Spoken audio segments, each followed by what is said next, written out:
The root of all evil is active lying. Because from the moment we actively lie, what is happening? We are neglecting the possibility to reason.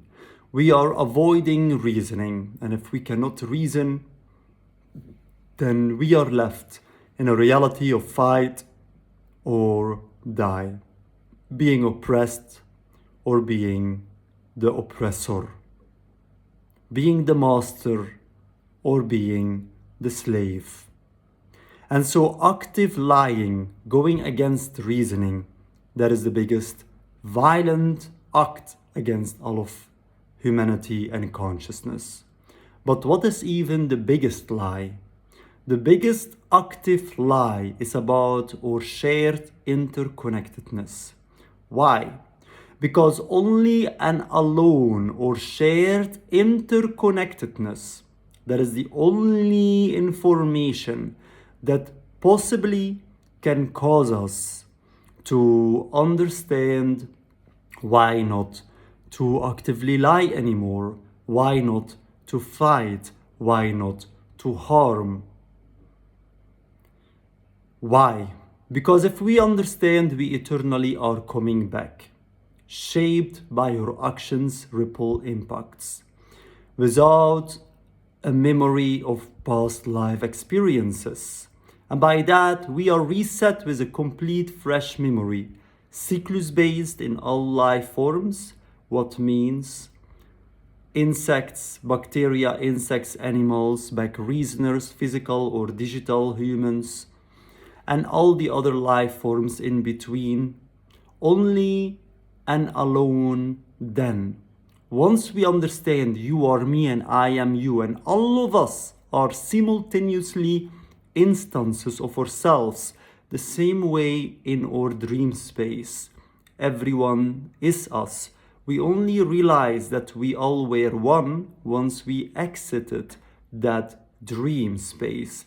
Within the dream, whenever we are capable to lucid dreaming, all what we will have established is that there was an illogical pattern causing us to see that this wasn't the reality we were in when we were wake up.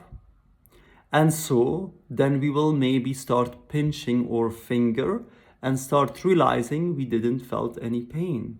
And if we understood that aspect, that this must mean this is a different space, a different realm, then we will start assuming this might be my dream space. And now we could lead with fear or with courage.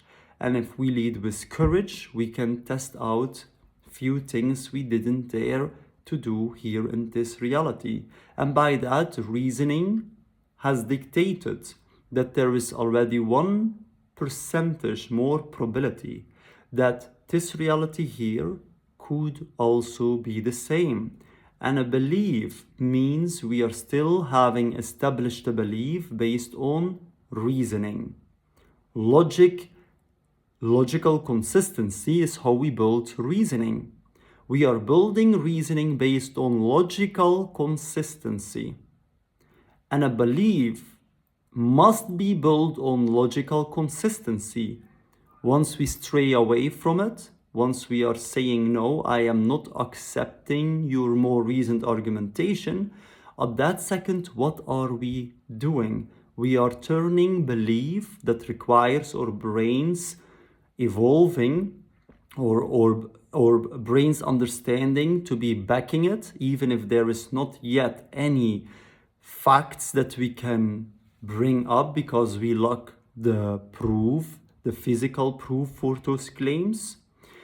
But if we do not accept anymore a more reasoned argumentation, at that second, we are turning belief into shallow hopes. Because if somebody has given us a more reasoned argumentation and we cannot present one or counter that one with with a better reasoned argumentation, then it is called shallow hopes. If there is no logical reasoning that somebody has brought up, but we also have no logical reasoning to back our own beliefs, at that second it is simply called hoping. Shallow hoping is the moment if we know that there is actually a more reasoned argumentation presented that we have neglected. And shallow hoping means also active ignorance. We ignored the logical, reasoned argumentations because we felt emotionally threatened by that idea.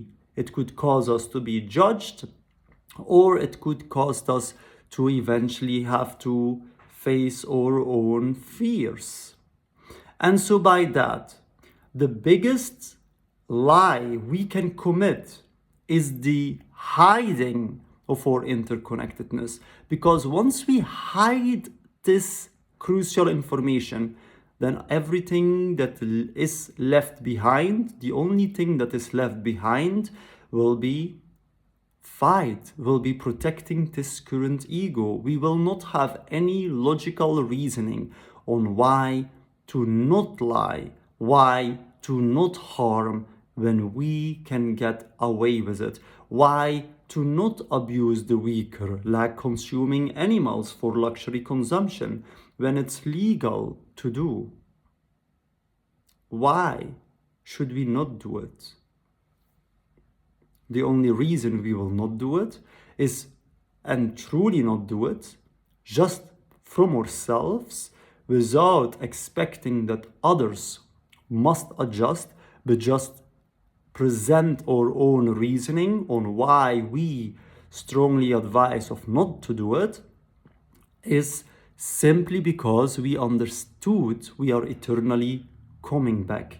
We are the whole. We are everyone and everything. I am you and you are me, and hurting you is hurting my future long-term instances. That is the full truth. The simplicity of the truth of that interconnectedness. And who was the one that hid that information? Me, myself.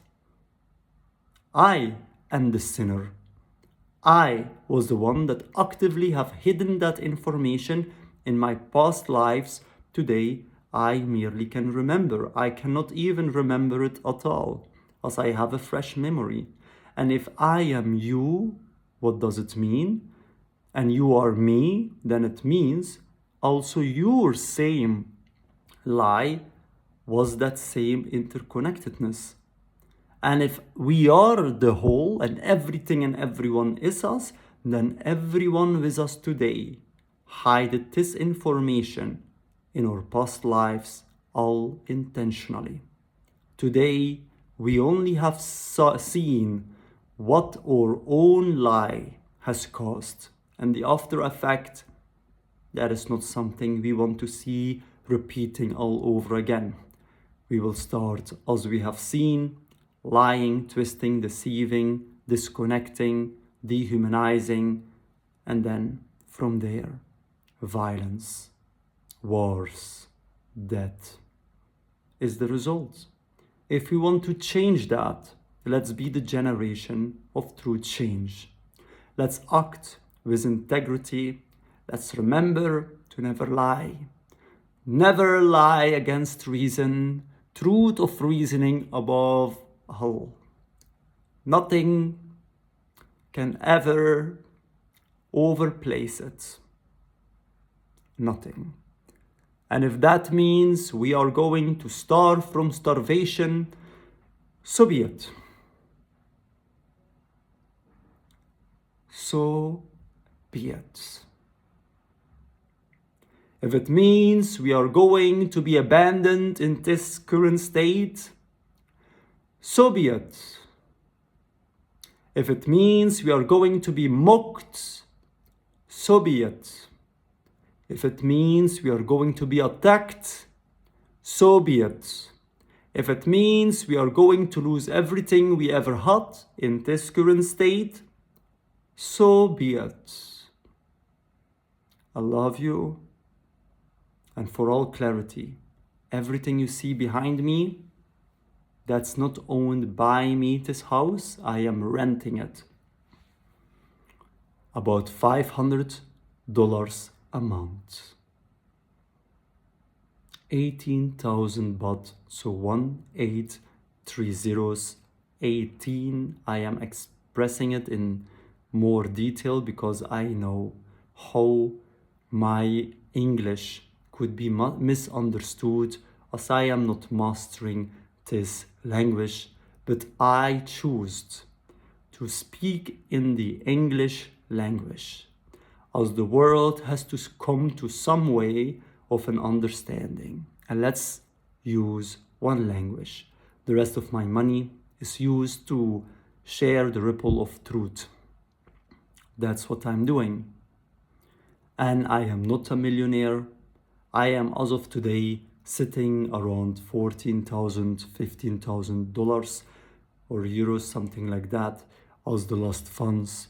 And once that funds is burned, then my life will be burned too. And I have spent it about 320,000 euros in the last year for spreading the ripple of truth. Since I understood that taking more than what we give is what called profits, I had no idea. I was following blindly what was being told and fed to me. I believed people were selfish. By being lazy, I did not realize the selfishness was by prioritizing myself above others, by taking more than I gave. And I had no idea that $470 trillion was the global amount of money in net worth in global net worth, American dollars. I had no idea how much this would be divided by the global population, currently at 8.2 billion people. I had no idea that this was only about $57,000 on average. I had no idea that fractional reserve banking didn't mean value creation, but in reality, it was asking us to take from the populace the interests from the already limited supply of money available, to challenge it back to them, to bring it back to them. And so they became wealthier, explaining why 1% of the world population has such an amount of percentage of the total amounts of funds in circulating. I had no idea that people that were not wealthy, their difficulty was in taking more than they gave. I had no idea that it was all about be selfish or be empathetic, be human, be loving. I had no idea. I had no idea that marketing was teaching us how to become scammers. I had no idea that it was about making people believe something to be more valuable than it in reality is. I had no idea that it was meaning. Make people believe they need something, make them insecure about something, so they feel the urge that without this product, they have nothing. I had no idea, and I committed to all of them. I committed to fraud, scamming, deception in every way and shape. I committed to harm, mocking, dehumanizing in every way and shape. I committed to stealing and unaliving, because my wealth came at the cost of somebody else, their survival. Think about that.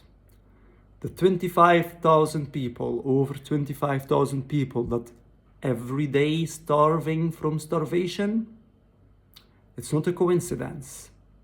How many of them I have contributed directly towards, just unaware, chasing to please family bloodlines above the cost of the collective, pleasing my own survival, luxury, proving my worth towards others upon what costs, forgetting that there is always a cost. cause and effect. Tick, tock, tick, tock, tick, tock. So let's be the generation that doesn't point fingers to others, but start looking in the mirror. Let's be the generation that starts understanding nothing can ever come above reason truth. Because the second we hide reason truth, we are pushing somebody else into retaliation. Because of that second, they will feel insignificant, unseen, not important, their truth doesn't care. And at that second, if they care about the collective, they will express themselves with emotion because they care. And we will simply say, look how they are overreacting. It means they must be the bad people because they lost their temper. But in reality, it could have been maybe all along meant I was the one causing it all. I was the one preaching harm. I was the one making people become that violent. Because truth resonates. Even if somebody cannot express it properly, if it's spoken, it calms their mind. It resonates. But then it's on each of us. If I showed toxic behavior, I cannot condemn the effect of that toxic behavior, but take full responsibility on my own effects of my own causes. If everyone will live by that rule, the world will be the paradise we wish it was. Today, it's just a painful reality. No purpose in it and no meaning to invite more life. That is the reason why birds numbers are declining. Who wants to bring new life, knowing that all will be waiting upon them is eternal suffering? No one wants that. The few in a high, great position, they might advocate the opposite because they have a choice. But majority of the people do not have that choice. By that, let's be the generation of change. Let's be the generation of introspection. Let's be the leaders we wished we had when we came here with a fresh memory, looking up and only witnessing deflection of own actions, effects. And we felt weak because whatever we said was directly dismissed, mocked, laughed out, and punished. But let's say enough is enough. We cannot fight back with violence, but we have to address ourselves, change ourselves, reflect, and show love, and try to heal while we are ourselves trying to heal from our own wounds. Let's become the wounded healers, the leaders of tomorrow that started to heal the world while we were ourselves not healed yet. But we understood if today could be our last day, let's not bury the truth once over again. Because if we don't make the change, how can we ever expect somebody else to do it for us? I love you.